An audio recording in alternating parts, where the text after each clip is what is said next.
আসসালামু আলাইকুম প্রিয় ভিউয়ার্স, কৃষিজার অন্তরে ইউটিউব চ্যানেলের পক্ষ থেকে জানাচ্ছি আন্তরিক প্রীতি ও শুভেচ্ছা। তো আজকে একটা ভিডিও তৈরি করতেছি যে আমি বেড়াগুলা এক জায়গায় বিক্রি করছি। দেখেন ওরা নিছে আমার কাছ থেকে টোটাল 18 পিস বেড়া নিছে। তো 18 পিস বেড়া কত টাকা বিক্রি করলাম, কি আসো বিষয় একটু যেটা জানানোর চেষ্টা করব। আসলে বেড়া বিক্রি করার সময় আসলে অনেক কষ্ট লাগে, কারণ অনেক দিনই বেড়াগুলো আমি লালন পালন করছি। তারপর আবার ওইগুলো যখন বিক্রি করি তখন অনেক কষ্ট হয়।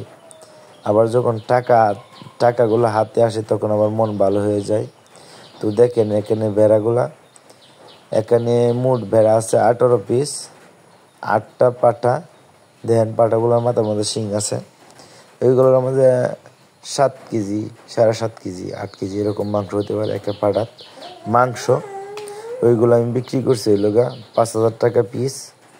আসলে আমি বলছিলাম একটু বেশি, তো ওনারা অনেক দূরে নিব, চট্টগ্রাম নিব, যার কারণে মানে আমার ইউটিউবের ভিডিও দেখিয়ে নিছে, যার কারণে একটু কম বলছে, ওদের খরচ বেশি হয়ে যাব। যার কারণে আমি বলছি ঠিক আছে তাহলে 5,000 টাকা করে দিয়ে দেন। আর যে মা বেড়াগুলো আছে ওইগুলো আমি বিক্রি করছি 6,000 টাকা।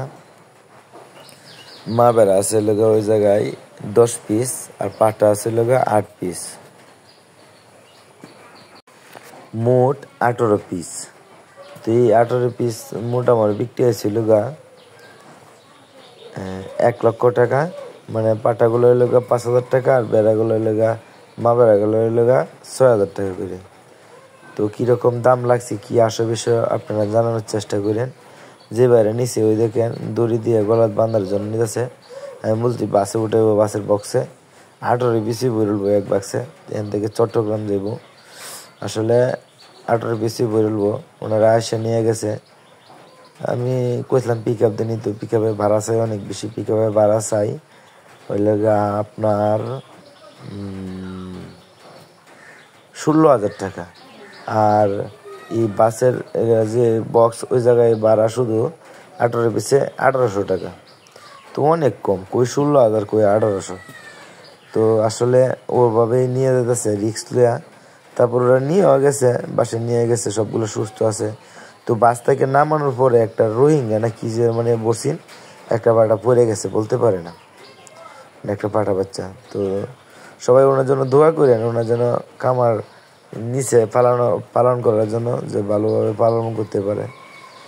মানে ওইটা আর কি। আসলে আপনারা যারা শুরু করবেন তারা কম আকারে শুরু করতে পারেন, এত বেশি না নিয়ে 1 লাখ টাকা দিয়ে দেন। কত করে বেলা নিচে 10টা গাব বেড়া, মানে গাভিন, আবার 8টা পাটা নিচে ওনার ধীরে ধীরে বিক্রি করবো। সেন হয়ে গেলে একটু বড় হয়ে গেলে বিক্রি করব। আসলে আমাদের দিকে ঘাসের শর্ট আমি একটা ভিডিও দিয়েছিলাম, তো অনেকে আমার কাছে ফোন দিয়েছেন নেওয়ার জন্য, হয়তো দামে দরে মিলে নাই দেখে আমি বিক্রি করতে পারি নাই। তো ওনার কপালে আছে, ওনার নিচে। তো ধন্যবাদ সবাইকে, সবাই ভালো থাকেন। আর আমার ঠিকানাটা একটু বলে দিই, কিশোরগঞ্জ জেলার নিকলি থানা, দামপাড়া ইউনিয়ন। তো ওই জায়গা থেকে চট্টগ্রামে মানে বেড়া নিছে আর কি। ওই লোকটা হয়তো অনেক কষ্ট হয়, তারপরে নিয়ে গেছে কম ভাড়া দিয়ে। আবার বেড়াগুলো সব সুস্থ আছে, ওনার আমি ফোন দিয়েছিলাম, তো বলছে বেড়াগুলো সুস্থ আছে। আমি বলছি যদি কোনো সমস্যা হয় তাহলে জানায়েন, যতটুকু সাধ্য আছে ওটার মধ্যে আমি জানানোর চেষ্টা করব। তো ঠিক আছে, সবাই ভালো থাকেন আর আমার জন্য দোয়া করেন, আমার ছোট্ট খামারটা যেন আগায় নিতে পারি। তো আল্লাহ হাফেজ, আসসালামু আলাইকুম।